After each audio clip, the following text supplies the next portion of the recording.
Bonjour Jean-François Blagnon. Bonjour. Vous êtes principal de collège aujourd'hui. Oui. En Gironde. Oui, bien sûr. Après l'expérimentation Clisthène, je suis principal du collège de Martignas. Alors vous parlez de l'expérimentation Clisthène. En fait, vous êtes connu dans le monde de l'éducation, mais également dans le monde journalistique, je crois. Oui, enfin disons, j'ai eu une double casquette. Voilà, j'étais à la fois dans le monde de l'éducation et dans le monde journalistique. J'ai travaillé à France 3, France Culture, voilà. Mais c'est vrai qu'à l'heure actuelle, et vous m'interrogez pour ma casquette éducation. Ben, cette casquette éducation, en fait, sur la casquette, il y a marqué innovation.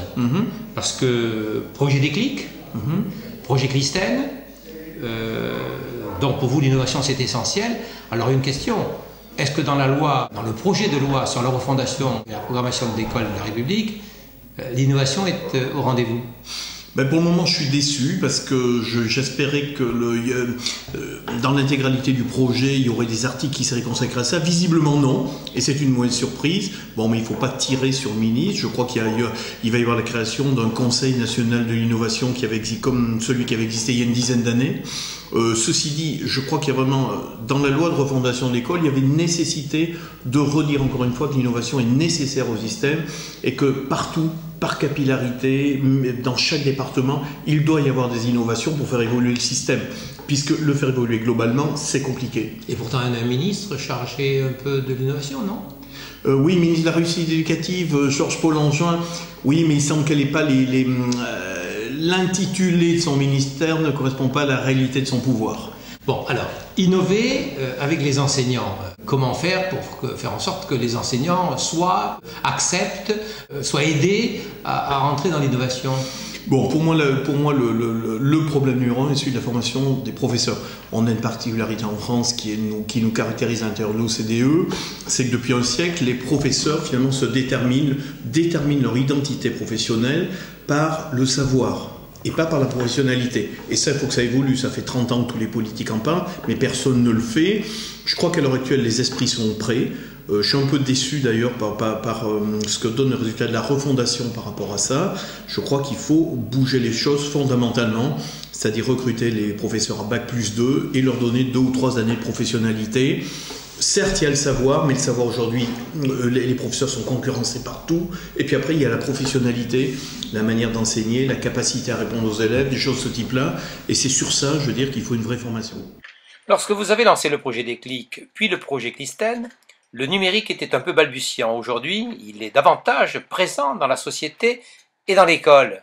Comment vous verriez aujourd'hui l'innovation et le numérique se marier avec des enseignants dont la professionnalité est un peu plus grande qu'elle ne l'était jusqu'à maintenant?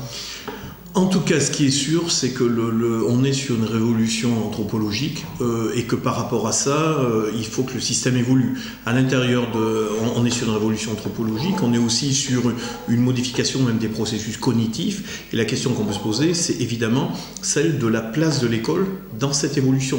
Est-ce qu'il y a encore une place pour l'école et quelle place? Après, la deuxième question, c'est celle du savoir. Après, c'est celui de l'école. Les savoirs, aujourd'hui, bon, la concurrence totale d'Internet, de plein de choses. Le professeur n'a plus le monopole du savoir. Par rapport à ça, donc, il y a une nécessité d'adaptation, mais jusqu'où dans l'adaptation le professeur doit-il aller? Quelle est la part de résistance qu'il doit avoir par rapport à ça?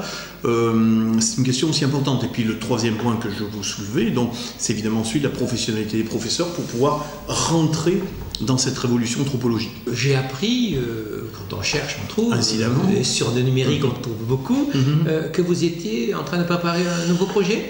Oui, enfin il est plus que préparé puisqu'il a été déjà déposé au ministère il y a 6 mois. C'est le projet Solon, c'est un projet pour des élèves décrocheurs à partir d'un lycée numérique, c'est-à-dire d'un lycée qui serait entièrement basé sur le numérique. L'idée c'est de donner les modes d'enseignement les plus novateurs aux élèves qui ont déjà décroché. Ça sera un lycée donc pour les 17-24 ans, on va dire, déjà pour des élèves lourdement décrocheurs, des mères et des enfants, des élèves ayant multi-décrochés, et essayer de les réinsérer à la fois par le collectif, parce qu'il ne faut pas négliger le fait de revenir dans un collectif, mais avec des modes d'enseignement adaptés. Plus de classes, plus de choses de ce type-là, mais un enseignement basé sur le numérique. Et alors, ça va se faire? C'est je le souhaite. Voilà, mais je ne peux pas vous en dire plus. Les méandres du ministère et de la DGESCO font qu'à l'heure actuelle, je ne sais pas. Mais on a bon espoir, bien sûr. Bon, on va suivre ça très attentivement à EducaVox. Merci. Merci beaucoup, Jean-François.